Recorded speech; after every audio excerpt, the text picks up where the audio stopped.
Para que no se- Ahí sí, ahí estamos grabando. Por lo tanto, como les decía, hoy día vamos a ver membrana. Vámonos directo entonces con membrana. Bueno, ya les tengo la guía armada, les tengo el PPT listo, está todo listo. Más ratito lo subo, no lo alcancé a subir antes porque estoy armando un ensayo. El ensayo, ya por cierto, el tremendo ensayo que tenemos listo en ciencia. Y lo vamos a subir al Classroom apenas, yo creo que al final en la tarde, noche, ya para que lo puedan contestar. Ahí sí, que estaba pasando la diapositiva en mi otra pantalla y no tiene sentido.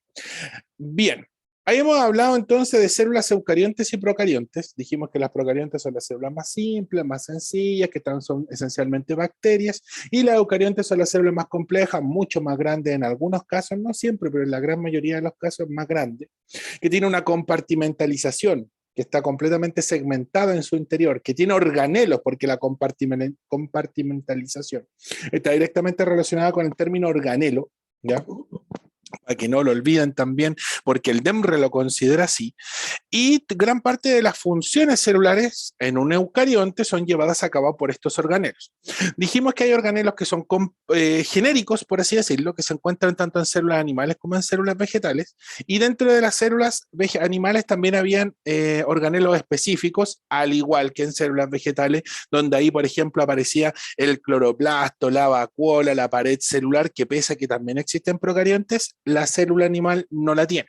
¿Ya? Recordar la célula animal, entonces, el principal centriolo, perdón, principal organelo exclusivo de las células animales serán los centriolos.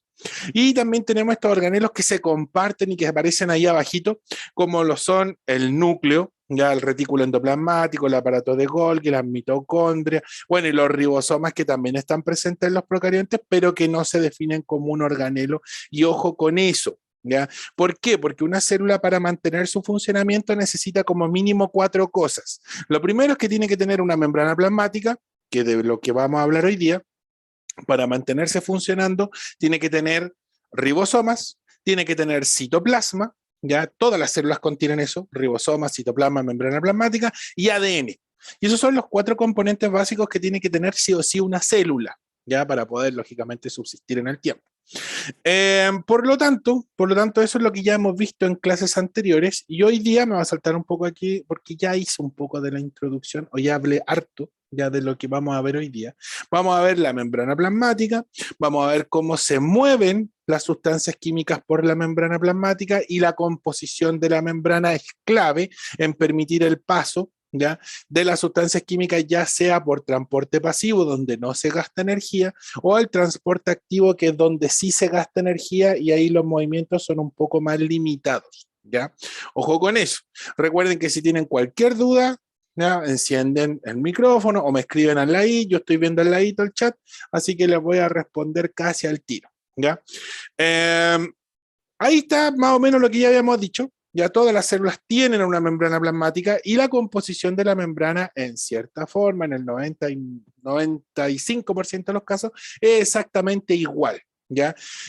Recordar entonces también que la membrana plasmática es principalmente lipídica, es un lípido, y que se le van a ir añadiendo funciones en base a otras moléculas que va a ir conteniendo la membrana plasmática. Por eso estudiamos los lípidos, habíamos visto los lípidos en otra clase, por eso habíamos visto las proteínas en otra clase y los carbohidratos, ¿ya?, que son los principales componentes o son los componentes de las membranas plasmáticas. Ojo, porque el DEMRE suele decir membrana plasmática, membrana biológica, ¿ya?, que es lo mismo. ¿Ya? Así que ahí, ojo con ese término o con esa dualidad de términos que el DEMRE le encanta colocar precisamente para generarnos dudas. ¿Ya? Así que es lo mismo. Vamos entonces, pues, no le damos más vuelta. Ahí tenemos un pedacito de membrana, ¿ya?, un cuadradito de membrana, un bloque de membrana.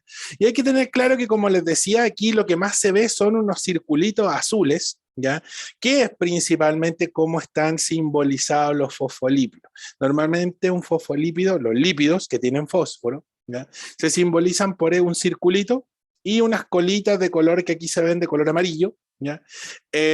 Un amarillo más tenue, porque aquí hay otras que tienen unas colitas, no sé si las ven bien, que son un amarillo un poquito más fuerte, ¿ya?, que es otra molécula y la vamos a ejemplificar más adelante, ¿ya? En todo caso, todo aparece aquí segmentado uno por uno, si ahí si quieren lo pueden ver, ¿ven? O sea, vamos a ir viendo uno por uno los componentes de la membrana. Los fosfolípidos, entonces, la matriz de la membrana plasmática. Eso quiere decir que gran parte de la esencia de las membranas celulares se deben a los lípidos. Los fosfolípidos en sí, ya, lípidos, fosfolípidos, que son un tipo particular de lípidos, los fosfolípidos, son bien especiales en el sentido de que son anfipáticos, ¿ya? Y ahí aparece un término medio enredado, que creo que también lo había mencionado antes. Que sean anfipáticos quiere decir que tienen un doble comportamiento.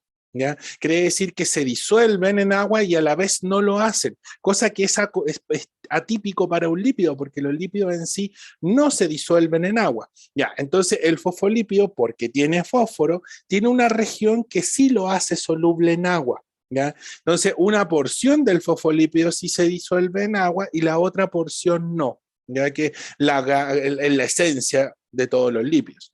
Eso le da una propiedad bien particular a la membrana plasmática que le permite seleccionar ciertas cosas, ¿ya? O ser selectiva en cierto sentido a ciertas moléculas.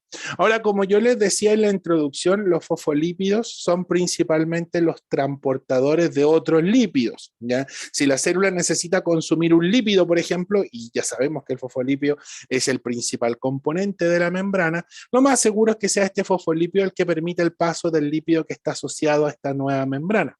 ¿Ya?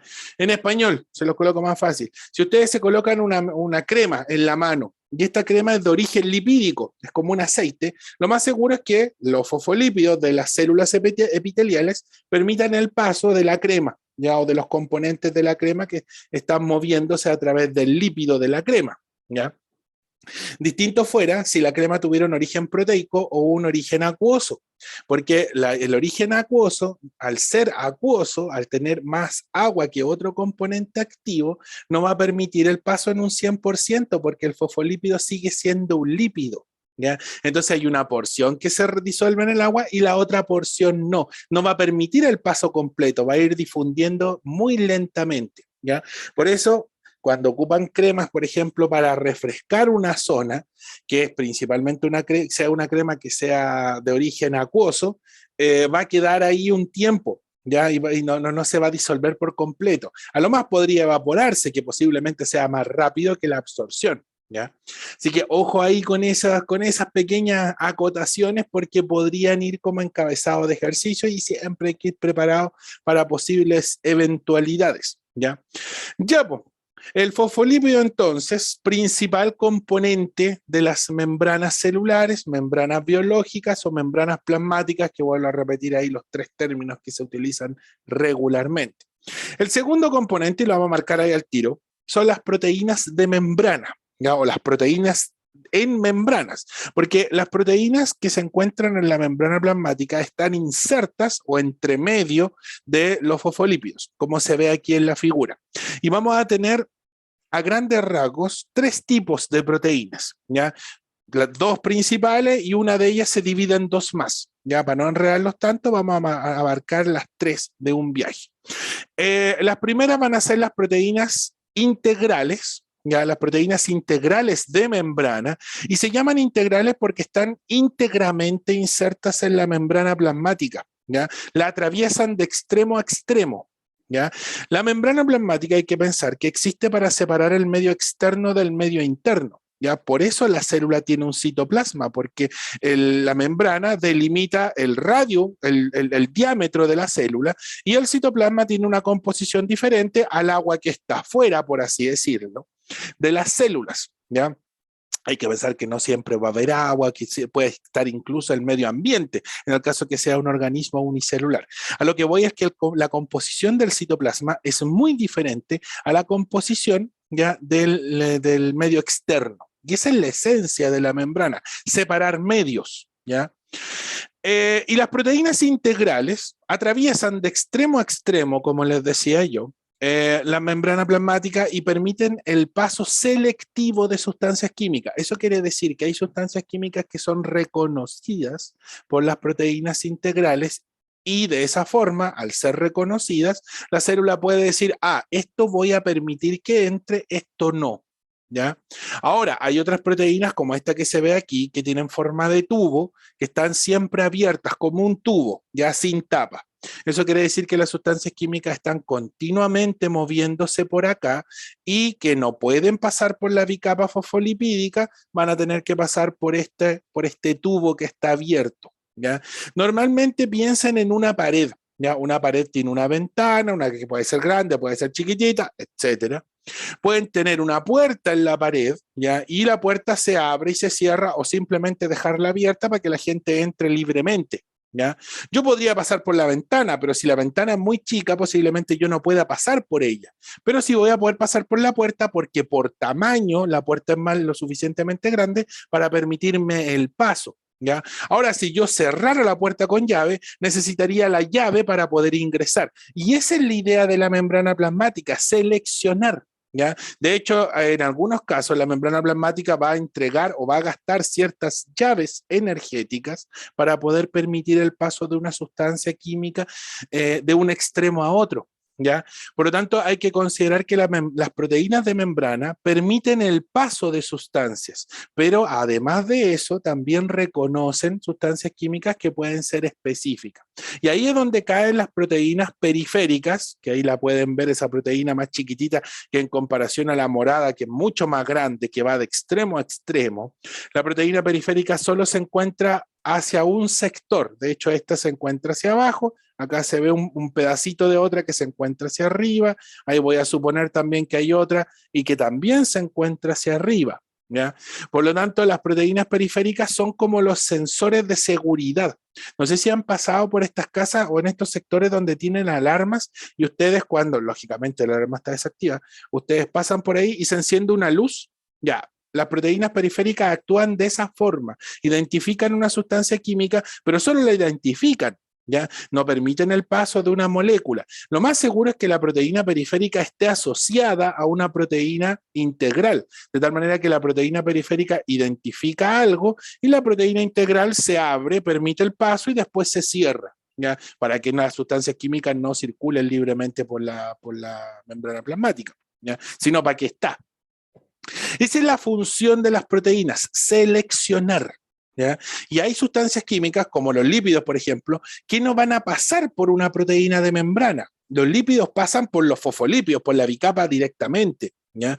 Las proteínas, como la insulina, por ejemplo, van a tener que ser forzosamente reconocidos por un receptor, ¿ya? Y ese es el gran problema muchas veces, el receptor de membrana que va a identificar la insulina y va a permitir su paso y por ende su función, ¿ya? Por lo tanto, y de hecho no solo con ella, la pura insulina, hay otros receptores, por ejemplo, receptores para distintas sustancias químicas de origen proteico, como por ejemplo los neurotransmisores que se encuentran en las neuronas. Y de esa manera la neurona presináptica libera neurotransmisores hacia la postsináptica y la postsináptica que tiene receptores lo identifica los neurotransmisores y puede continuar la conducción del impulso nervioso. Ahí ojo con eso porque eso lo vamos a ver en el electivo, todavía no lo vemos, pero ya lo vamos a ver dentro de muy poquito, ¿ya? A grandes rasgos, porque todavía me faltan más moléculas, esa es una membrana plasmática, fosfolípidos y proteínas. Con eso prácticamente ya vimos el 90% de las membranas o de la composición de la membrana, pero el otro 10% no quiere decir que porque sea menos importante, menos en cantidad, sea menos importante, ¿ya? Vamos con lo siguiente entonces. Aquí tenemos, de hecho, esa colita amarilla que quedó ahí como stand-by, que al lado de las otras colitas que se ven con un amarillo un poco más tenue, esta tiene un amarillo un poquito más intenso. Y esa molécula, que yo creo que todos la reconocemos, es el famoso colesterol. Y aquí ojo, ¿ya? Ojo al tiro con este dato. El colesterol es exclusivo, pero exclusivo, solo lo encuentran en células eucariontes animales. El colesterol no está presente en las células vegetales. ¿Ya? Muy simple. Si ustedes comen lechuga, no van a poder ingerir colesterol, su cuerpo lo va a fabricar, que es distinto. ¿Por qué? Porque nosotros somos animales, tenemos una composición animal y por ende nuestras células se comportan como la de los otros animales, ¿ya? El colesterol entonces es exclusivo de las células animales. Ojo con eso. Por ende, Inmediatamente con esto, con ese colesterol que apareció ahí, de hecho ahí también se ve otro colesterol, acá se ve otro, y aquí también, ya con tan solo la presencia de una molécula de colesterol, yo digo que esta membrana que está aquí, completa, es una membrana plasmática de una célula animal, ¿ya? Así de tajante. El colesterol para lo que sirve en las células animales y en los tejidos animales, le entrega rigidez, le da firmeza, ¿ya? Una firmeza que en las células vegetales la entrega la pared celular, por eso no la necesita. O la misma pared celular que existe en los procariontes, por ejemplo, en las bacterias, o la cápsula de péptidoglicano también, que le entrega rigidez y le entrega firmeza a ese tipo de células. Nosotros, como no las tenemos, necesitamos algo que nos dé rigidez y que nos dé firmeza. Y ahí es donde entra el colesterol, ¿ya? Por lo tanto, el colesterol, por así decirlo, cumple un poco la función de firmeza que le entrega la pared celular de celulosa a las células vegetales y por eso no hay colesterol en las células vegetales, ¿ya? Ojo con eso porque eso se ha preguntado, ¿ya? Ahora, son preguntas relativamente sencillas porque tienen que recordar dónde está el colesterol. Si el colesterol, vuelvo a repetir, es exclusivamente animal, si le aparece una figura como esta que tiene colesterol, inmediatamente tienen que presumir que toda la célula es una célula animal, ¿ya? Ojo con ese dato, vuelvo a repetir porque les permite diferenciar una célula de otra y el DEMRA le encanta hacer comparaciones de las células, de hecho son como las preguntas más comunes, ¿ya? Vamos entonces con el siguiente componente, y ahí aparecen los carbohidratos, y un término ahí que aparece que se define como glucocáliz. Vamos a dejarlo ahí primero. Glúcidos o carbohidratos, ya es lo mismo. Y aquí podemos ver que estas cadenas que se ven aquí, estos como pelitos que tienen un montón de hexágonos, esos hexágonos son moléculas de glucosa y si tienen glucosa, lo más seguro es que sean carbohidratos. Por lo tanto, estos son todos carbohidratos, estos como pelillos que se ven aquí, ¿ya? Pelillos compuestos por varios hexágonos. Los carbohidratos, la red de carbohidratos se llama glucocálix y por eso aparece ese término glucocálix. Y ahí vamos a definir al tiro el nombre. Glucocálix, ¿qué es? Es el conjunto de carbohidratos que se encuentra en la parte externa de la membrana celular, no en el citoplasma, no hacia el citoplasma, ¿ya? Inmediatamente con ese dato que le acabo de dar, yo puedo suponer que la membrana plasmática que tenemos puesta ahí en la figura, la parte superior es el medio externo y la parte inferior es el medio interno. Por lo tanto, al DEMRE le encanta que ustedes supongan cosas, ¿ya? Vuelvo a repetir, si la parte externa o la parte de la membrana tiene carbohidratos, yo presumo inmediatamente que esa es la parte externa o medio externo, ya la parte de afuera de la célula. Y la parte interna jamás va a tener carbohidratos, glúcidos o la red que se llama glucocálix. ¿Por qué? Porque en el citoplasma existen una sucesión de enzimas, son varias, ¿ya? Y ese conjunto de enzimas se comen a los carbohidratos. Entonces, aunque ustedes tuvieran carbohidratos hacia el interior, las enzimas del citoplasma las terminarían degradando. Como esas enzimas son exclusivas del citoplasma y en el medio externo no se encuentran, no hay quien se coma estos carbohidratos, por así decirlo, ¿ya? Ahora, esta red de carbohidratos que se llama glucocálix ayudan a que las proteínas de membrana, por eso aquí el carbohidrato está conectado a esta proteína morada, o está conectado a este fosfolípido, o está conectado a esta proteína verde que se ve acá, ya, están siempre asociados a otra molécula y le confieren como que las vuelven más sensibles, ¿ya? Y las hacen más selectivas. Y esa es la función del carbohidrato, ayudar en la selectividad. Son como pelos, muy simple. Y si ustedes pasan muy cerca de sus vellos sin tocar la piel, saben que hay algo que se está acercando. Ya, a la célula le pasa lo mismo. Mientras más cerca pase una molécula y toque estos red de carbohidratos, este glucocálix, de esa manera la célula va a poder identificar si viene algo o no y si esa molécula necesita ser ingresada o simplemente hay que dejarla pasar, ¿ya? Por lo tanto, los carbohidratos favorecen la capacidad selectiva de fosfolípidos como de las proteínas, de ambas, ¿ya? Entonces van a tener carbohidratos mezclados con lípidos, carbohidratos mezclados con proteínas, ¿ya? Ojo con eso. ¿ya? Pero la función es la misma, ayudan a la selección o permiten aún más selectividad, ¿ya? Esos son los componentes básicos de las membranas celulares, y aquí vamos a ser un poquito más específicos, de las membranas animales, ¿ya? Y de aquí en adelante, siempre vamos a estar más haciendo referencia a la célula animal que a la célula vegetal. ¿Por qué? Porque nuestras células son animales, ¿ya? Salvo cuando yo les diga esto ocurre en células vegetales, ¿ya? Lo normal es que siempre vamos a hablar de células animales, ¿ya? Ojo con eso. Dudas con los componentes, 4 componentes: fosfolípidos, proteínas, carbohidratos y recuerden el colesterol, que es exclusivo de las células animales, ¿ya? ¿Dudas? Ninguna duda, todo clarito, clarito. Ya, muy bien. ¿Qué es el glucocálix entonces? El conjunto de carbohidratos que se encuentra siempre, siempre es así, en el medio externo, ¿ya?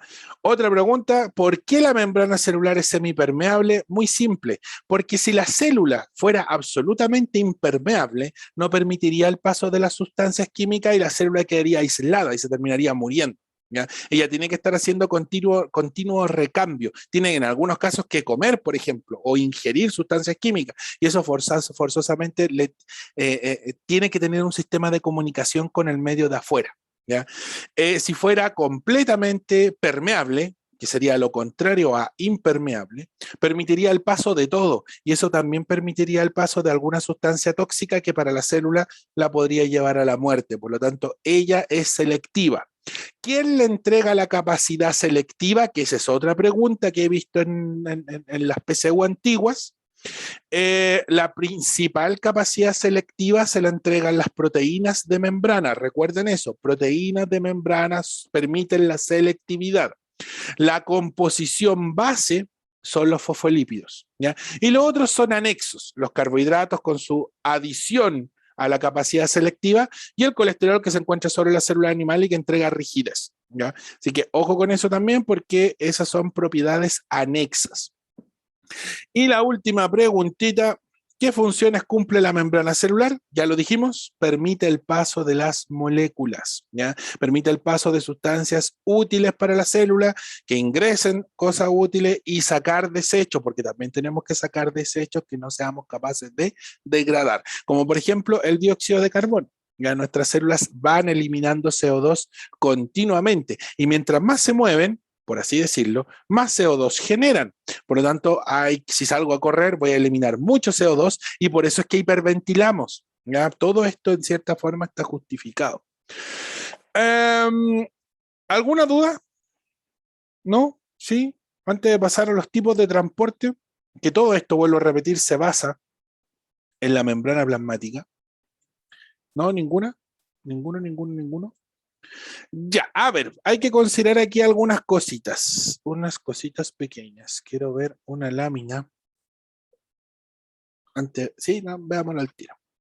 A ver, hay sustancias químicas que, como le había mencionado anteriormente, pasan por la bicapa fosfolipídica o por las proteínas de membrana. ¿Cómo lo sabe la célula? Como para la célula llegar a ese razonamiento es muy complejo, lo más seguro es que pasen por esencia química, ¿ya? Química pura, así de sencillo. El agua disuelve cosas acuosas, una cosa muy básica. Los lípidos disuelven en alcoholes o en otros lípidos, ¿ya? Esto también es por esencia química. Lo apolar con lo apolar se disuelve, o es soluble, en resumidas cuentas, y lo polar se es soluble con lo polar, ¿ya? La sal es polar, tiene carga eléctrica. Si yo la coloco en agua, que también es polar, se separa. Así de sencillo. Un lípido, una gotita de aceite, si la quiero disolver en el agua, no se va a poder disolver, porque el aceite es apolar, no es conductor eléctrico, hagan la prueba. Y el agua es polar, si es conductor eléctrico. Y por eso es que se forma una micela cuando yo coloco una gotita de aceite en agua. ¿Qué es una micela? La famosa pelotita de aceite o pelotita de grasa, característica que se va a formar cada vez que la coloquen en un solvente polar, ya como el agua en ese caso. Ahora, ¿cómo disuelvo un lípido, un aceite, una grasa? ¿ya? Muy sencillo, se puede disolver en un solvente apolar también, ¿ya? El aceite se puede disolver en un alcohol, ¿ya? El metanol, el etanol, ¿ya? El metanol es el alcohol para la herida, el etanol es el alcohol que se toma, muy sencillo, ¿ya? Lo puedo disolver en un solvente orgánico, como por ejemplo es el benceno, ¿ya? Benzina, el aguarrás, el thinner, etcétera. Y esos son solventes orgánicos y también van a disolver un lípido, ¿ya? De esa forma, o considerando ese pequeño esquema de solubilidad, tenemos que entender que las sustancias químicas van a disolverse en la membrana plasmática. Y cuando hay un lípido que es de vital importancia, como por ejemplo la testosterona o los estrógenos, ¿ya? O la progesterona, para poder mantener el embarazo, por ejemplo, se necesita una administración continua de progesterona por 9 meses aproximadamente. Eh, Esa progesterona va a pasar a través de las células particularmente las células uterinas, particularmente va a pasar por la membrana fosfolipídica o la bicapa fosfolipídica, ¿ya? Por lo tanto, el lípido va a disolverse en otro lípido, así de simple.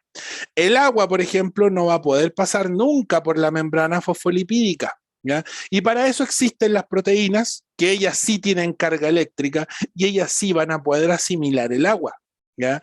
Por lo tanto, considerando esa pequeña base, tengo que entender que van a existir distintos sistemas de transporte. Va a haber un transporte que se realiza, lógicamente, por la membrana plasmática, por la bicapa fosfolipídica, y un transporte que se realiza por las proteínas de membrana, ¿ya? Teniendo claro eso, podemos explicar los distintos tipos de transporte. Ahora, antes de empezar, tengo también que entender que hay transportes que se realizan gastando energía y transportes gratuitos, por así decirlo, y que a las células no les significan un gasto energético. Al igual que nosotros, la célula también quiere no gastar su energía, no cansarse, y que ojalá los transportes de las sustancias químicas sean gratis, por así decirlo, ¿ya? En algunos casos la sustancia química tiene que ingresar o tiene que sacarse, y en esos casos la célula posiblemente tenga que pagar un poquito de energía para poder realizar ese movimiento, porque la sustancia es vital, ¿ya? Y tiene que encontrarse en un medio u otro. Y ahí es donde nace el transporte pasivo y el transporte activo. Y ahí vamos a entrar al tiro a ver eso.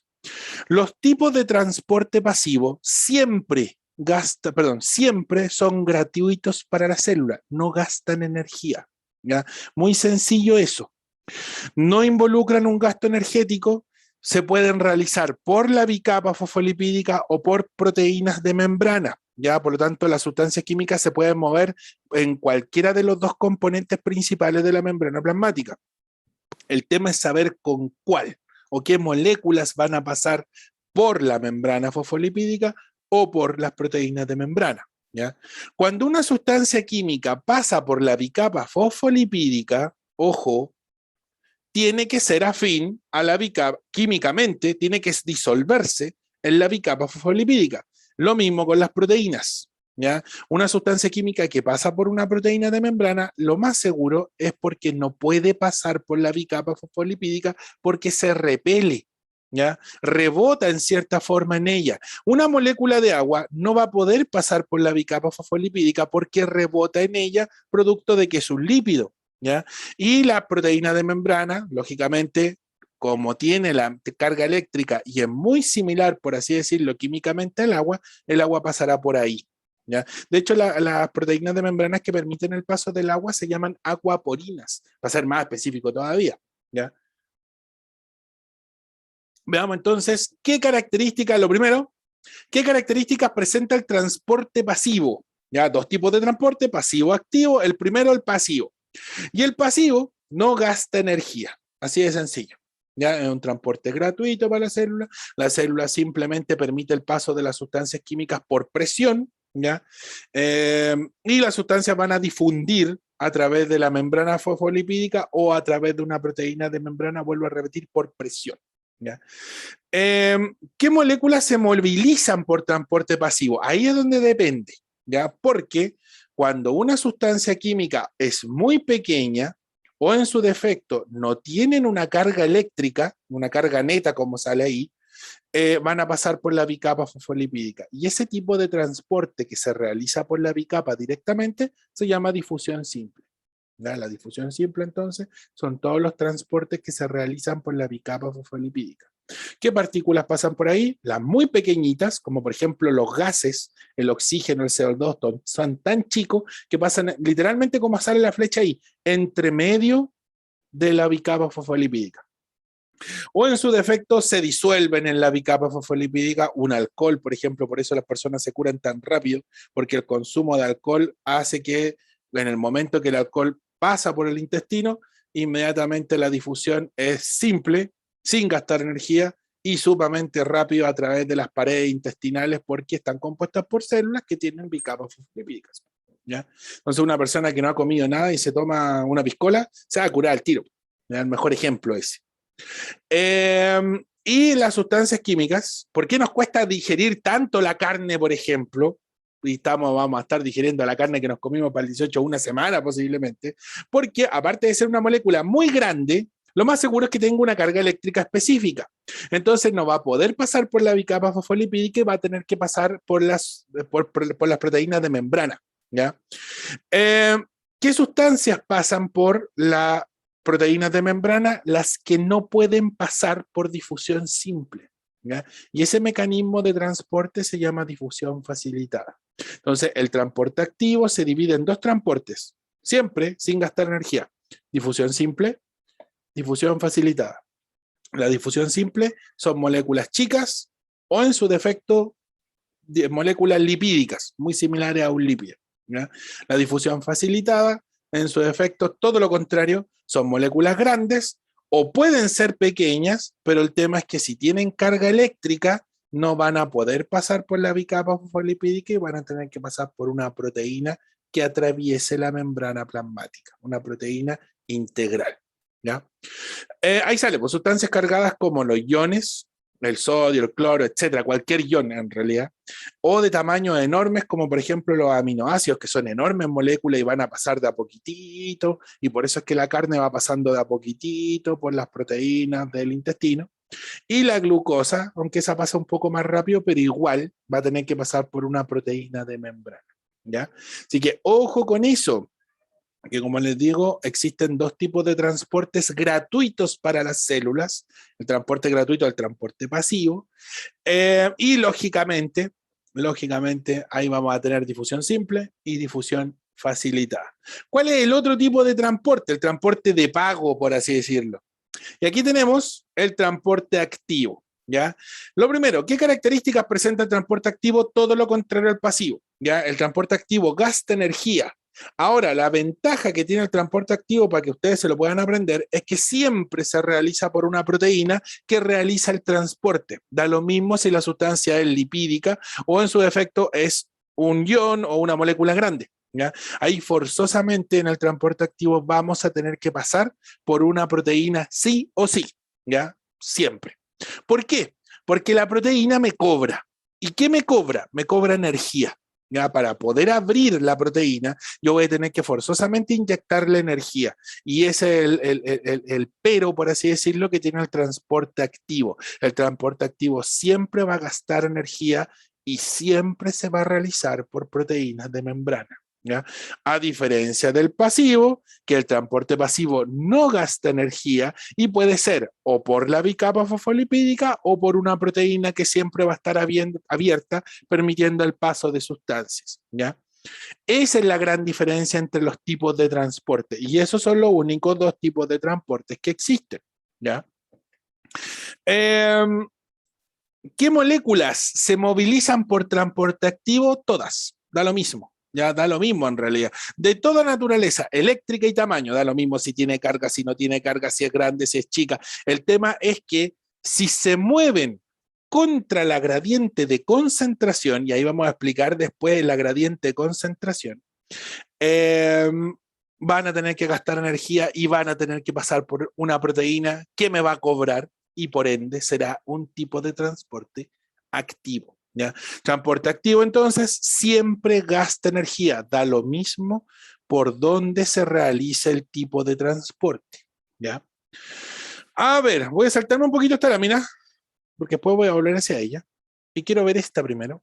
Ya. Vamos con esa definición de la famosa gradiente de concentración que apareció ahí. Y ahí tiene que quedar clara también la gradiente de concentración para entender el fenómeno. Pero antes de eso, vamos a hacer una explicación práctica. Qué lástima que la clase no sea presencial, si no le daría toda la parafernalia. A ver, supongamos, yo creo que todos en algún momento que hemos viajado por transporte público, ya sea micro, metro, lo que sea. ¿Ya? En el metro es como más caótico, para los que viven en Santiago es más común de hecho verlo en el metro, en la micro sí se da, pero no tanto. Micro vacía, recién salía del terminal, va a llegar a la estación o en su defecto llega al paradero, o en su efecto al metro, va parando en la estación y el metro viene vacío, y el andén o el paradero están llenos, pero llenos, atiborrados de gente. Si yo estoy cerca de la puerta, me alcancé a ubicar estratégicamente, ¿ya? Cerca de la puerta, la micro tuvo la suerte o el metro tuvo la suerte de parar justo al frente mío, abrir las puertas y yo ni siquiera me tengo que mover para entrar, porque la gente que está atrás me va a empujar solito y yo no voy a gastar energía y voy a ser ingresado por esa gente que viene atrás. ¿Ya? Las moléculas sufren el mismo fenómeno en la membrana plasmática, ¿ya? Por eso les doy ese ejemplo. Entonces, miren aquí, medio extracelular tiene más puntitos azules, medio intracelular tiene poquitos puntitos azules. Si la membrana celular se comportara como el metro, por ejemplo, que está abriendo, o la micro, que está abriendo sus puertas, y el paradero tiene más gente, medio externo, que el interior de la micrometro, automáticamente, o lo más lógico, es que sea más fácil entrar que salir, ¿sí o no? Ya, a la célula le pasa lo mismo.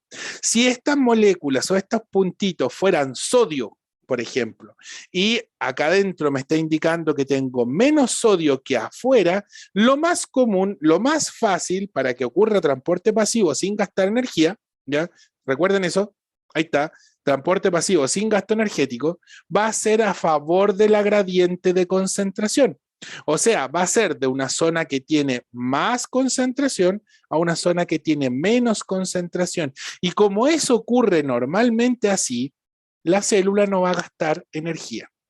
Por eso es que le di el ejemplo del metro. Si yo fuera esta partícula y se abre justo el metro aquí o la micro justo se abre en este punto, las otras personas o moléculas me van a presionar y yo voy a pasar hacia el interior. Así de sencillo. Ahora, distinto fuera que el metro, o sea, viene con un poco de gente, pero viene con muy poquita gente. ¿Ya? Y aquí, o la micro viene con muy poquita gente. Y el paradero está lleno. Si yo quiero llegar a salir y quiero conseguir bajarme, y es el único acceso disponible, la gente que ingresa me va a ir empujando cuando yo quiero salir. Y si consigo salir, voy a terminar muy cansado. A esta molécula le pasa lo mismo. Las que quieren entrar no la dejan salir, ¿ya? Porque aquí hay más y acá hay menos. Le impiden el paso.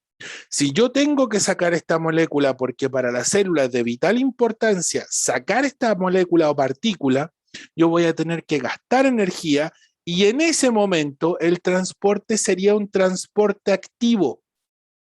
Eso quiere decir que cuando hay transporte activo, yo gasto energía, ahí sí, porque el movimiento es en contra de la gradiente de concentración, porque aquí hay más concentración y aquí hay menos concentración. Entonces yo quiero realizar un transporte a través de una zona de menos a más. Y eso se puede hacer, pero forzosamente me van a cobrar esta molécula que se llama ATP para poder salir. ¿Ya? Y eso me lo va a cobrar forzosamente una proteína de membrana. Siempre las proteínas me van a cobrar porque para poder sacarme van a tener que imprimir energía, por así decirlo, o dispararme con energía. Y de esa manera yo pueda romper la fuerza que hay afuera. ¿Ya? En el caso contrario, yo simplemente me dejo llevar y voy a entrar solito, porque aquí hay más y aquí hay menos. Entonces es muy fácil ingresar porque las que están atrás presionan a las que están más cerca para poder entrar. ¿Hasta qué momento? Hasta que este punto, el medio externo, esté en igualdad con el medio interno, ¿ya? En ese momento ya no habría presión de solutos, porque todo se habrá normalizado. Y en el momento que el medio externo tiene la misma cantidad que el medio interno, se dejan de mover las sustancias químicas o los puntitos que se ven aquí, porque ya no hay quien las mueva, ya no hay una presión, ya no hay una fuerza. Y forzosamente, si quisiera realizar ahí un movimiento, tendría que gastar energía. Ya no sería transporte pasivo, ¿ya? Por tanto, el transporte pasivo no gasta energía porque se realiza de una zona de más a una zona de menos. Yo me puedo mover por la bicapa fosfolipídica si soy una partícula pequeña, si soy un gas respiratorio, como lo vimos antes. O en su defecto me puedo mover por una proteína de membrana que esté abierta. Ya una proteína, un canal iónico, por ejemplo, o una proteína que permita el paso de las moléculas de una zona de más a una zona de menos, para poder cumplir con la definición de transporte pasivo y no gastar energía. ¿Ya? En el caso contrario, si yo soy una partícula nociva, por ejemplo, y la célula me tiene que sacar, forzosamente va a tener que gastar ATP. Y como va a gastar ATP, me va a tener que colocar en una proteína y esa proteína me va a cobrar ATP para poder sacarme y romper la fuerza de presión externa. ¿Ya? Es como que en la micro o en el metro yo me colocara en una zona solo de bajada y en esa zona solo de bajada me vayan disparando para romper la fuerza de la gente que quiere entrar. Qué cómodo sería. ¿Ya? Ese es el principio del transporte activo. ¿Ya? Se gasta energía para romper la fuerza externa que está predominando en este caso. ¿Ya? Si fuera, por ejemplo, un neurotransmisor de una zona que va a pasar de una zona de menos a una zona de más, que es una proteína, el neurotransmisor en una proteína, se va a colocar el neurotransmisor en una proteína de membrana, se va a gastar ATP y el neurotransmisor va a poder salir al espacio que está entre neuronas. ¿Ya? En su defecto, si fuera sodio, por ejemplo, y el sodio se tiene que sacar porque el sodio es incómodo en el interior de la célula, como que genera una nocividad, por así decirlo, aunque no es un desecho, lo normal es que esté afuera, la célula va a tratar de sacar este sodio, pese a que hay mucho sodio afuera, y va a gastar ATP lo mismo. Va a colocar el sodio en una proteína, la proteína me va a cobrar y el sodio va a salir. Así de simple, ¿ya? Miren qué pasa acá. Ahí hay una proteína haciendo ese movimiento. Cuando a mí me coloquen una imagen en un ejercicio, ya que lógicamente no va a estar con un GIF animado, pero me pueden colocar la imagen estática, yo tengo que interpretar inmediatamente dos cosas. ¿Cuál es el medio externo y cuál es el medio interno? Si no hay carbohidratos, por ejemplo, que me indiquen cómo va a poder dilucidar o deducir cuál es el medio externo e interno. Recuerden que si esto tuviera carbohidratos hacia acá afuera, como pelitos, automáticamente es el medio externo. Lo más seguro es que me lo digan, ¿ya? Como es aquí. Aquí no están presentes esos carbohidratos como para poder indicar cuál es el medio externo o el medio interno. Aquí me indican que este es el medio externo de la célula, este es el citoplasma o medio interno. Si se dan cuenta, hay una alta concentración de sodio afuera y muy poco sodio adentro. Al revés, tengo mucho potasio adentro y poco potasio afuera. Si yo quisiera sacar potasio, no sería problema, porque aquí adentro hay mucho más que afuera. Lo mismo, no sería problema ingresar el sodio, porque acá hay más sodio afuera y muy poco adentro. Ese sería lo lógico. Pero miren qué es lo que está haciendo esa proteína que se llama bomba. Está sacando el sodio desde una zona de menos a una zona de más.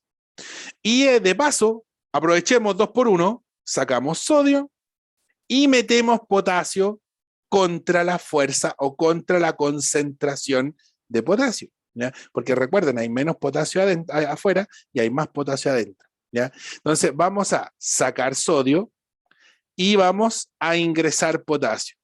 ¿Ya? Ese movimiento forzosamente es un transporte activo. ¿Por qué? Por dos motivos. El primero, lo que les acabo de explicar, hay más sodio afuera, hay menos sodio adentro y estamos sacando el sodio.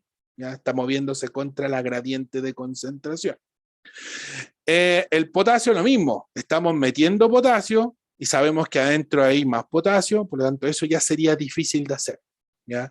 Entonces, como no se están respetando las gradientes, simplemente eso ya me definiría un transporte activo. ¿Ya?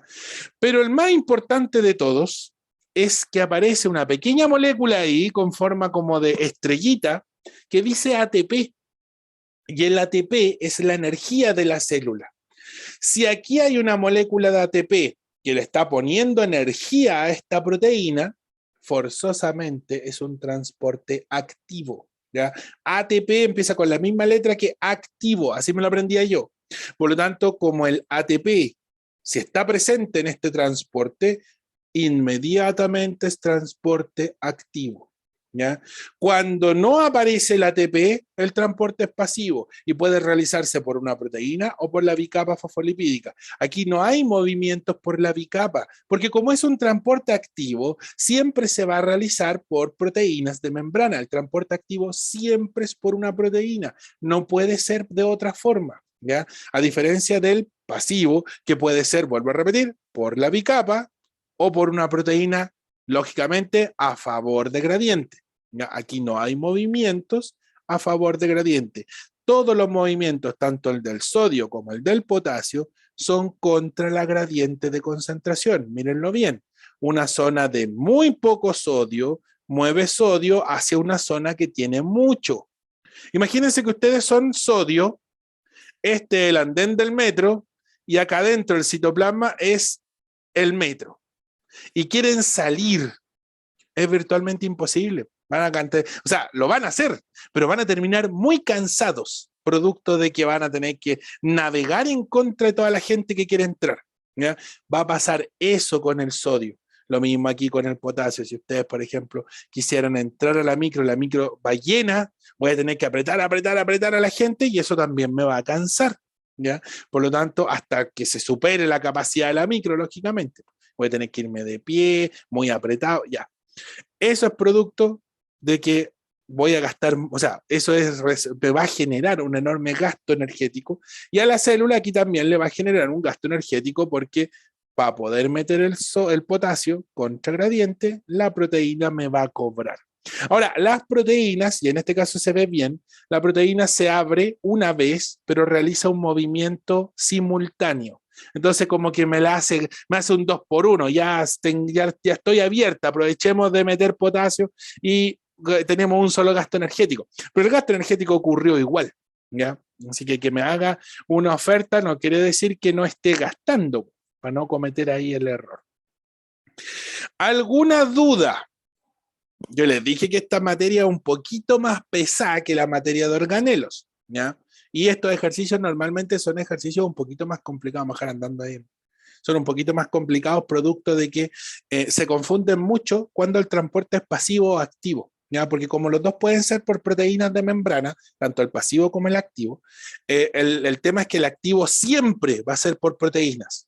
En el pasivo puede ser o por la bicapa como puede ser por una proteína, pero quien define esencialmente el transporte activo del pasivo es que el activo siempre va a gastar energía, a diferencia del pasivo que nunca va a gastar energía. ¿Ya? ¿Dudas con lo que vimos hoy día?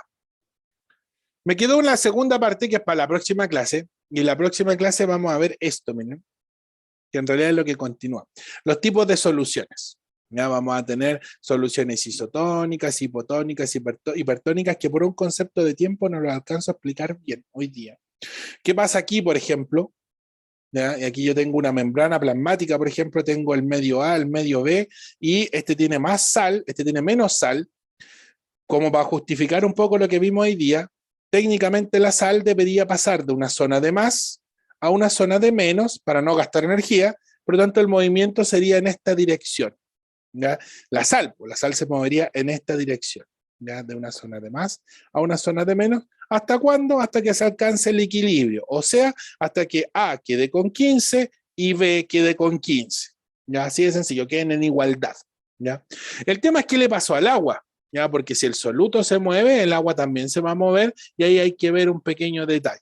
Y eso hace que las células se comporten de distintas formas. Y eso es lo que vamos a ver la próxima semana. Hay células que se llenan de agua, hay células que pierden agua y las vegetales lo mismo, ¿ya? Así que eso lo vamos a dejar para la próxima semana porque hoy día no alcanzamos y tiene que quedar explicado porque de hecho esas son como las preguntas más difíciles. ¿Ya? Bueno, y ahí también vamos a ver los tipos de transporte masivos también que ocurren en una célula. ¿Ya? Creo que tenía un cuadro resumen. No, creo que lo tengo para el final. Pero como para cerrar un poco el tema, voy a saltarme un poco esto lo vamos a igual la otra semana. No olvidar entonces composición, bicapas fosfolipídicas, proteínas de membrana que pueden ser integrales o periféricas, y carbohidratos que siempre, de hecho aquí ya hay presencia de carbohidratos, este es el medio externo, y lo de acá abajo sería el medio interno. Recuerden que los carbohidratos siempre van a, no para arriba, sino que siempre indican el medio, la presencia del medio externo. ¿Ya? Y ahí los tipos de transporte pasivo-activo, donde el pasivo puede ser por difusión simple o facilitada. Simple es por la bicapa fosfolipídica, facilitada es por las proteínas de membrana, como esta, por ejemplo, que siempre va a estar abierta y por ende siempre va a permitir el paso de una zona de más, una molécula, perdón, desde una zona de más a una zona de menos. ¿Ya? Lo vamos a ir a la otra semana, que es justamente eso que le pasa a las células que se hinchan, se acortan, se agrandan, etc. Y ahí el transporte activo que va a ser por una proteína de membrana que siempre me va a cobrar porque, y me va a cobrar ATP porque forzosamente va a tener que romper la fuerza de la concentración. ¿Ya? Ya, chiquillos, nos vemos entonces el otro lunes. Voy a dejarles ejercicios, por favor, hagan este tipo de ejercicios porque estos son los ejercicios que muchas veces, y en lo personal me pasa con ellos, que son los ejercicios que tengo que leer 2 o 3 veces porque hasta yo me enredo. Ya pese a que la materia me la sé, me puedo enredar. ¿Ya? Siempre el ejercicio de membrana es un ejercicio un poquito más complejo que los otros. ¿Ya? Normalmente el de membrana viene con un gráfico, a veces que me indica concentración, cantidad inicial, cantidad final, o me colocan este vasito dividido en dos, que es un legendario ejercicio. Y por ende un ejercicio de análisis, por lo tanto es un poco más complejo que lo otro, ¿ya? Incluso que los ejercicios de genética. Entonces, para que no caigan ahí en este tipo de ejercicios, por favor, hagan los que les voy a dejar porque les sirven de modelo, aunque lo tengan malo, pero ya saben cómo enfrentarlo. ¿Ya? Y muchas veces los ejercicios no se repiten literalmente, pero hay veces que me ha pasado. Uno que ha hecho ya hartos ejercicios en su vida, prácticamente le cambian los números. ¿Ya? Nos vemos el otro lunes a la misma hora en el mismo canal. Ya yo le voy a avisar en el WhatsApp, lógicamente, cuando esté disponible el ensayo para que lo puedan comenzar a hacer. Normalmente yo les doy a los alumnos 2 semanas para hacer el ensayo. Puede que los otros profes le den una, pero lo más común es que en ciencia en general demos 2 semanas. ¿Ya? Nos vemos, cuídense, subo todo ahora, clase PPT, ejercitación, video, todo lo vamos a dejar listo arriba porque si no se me olvida. ¿Ya? Ya chicos, nos vemos, cuídense. Chao, chao. Chao, Diego, nos vemos. Chao, Bárbara.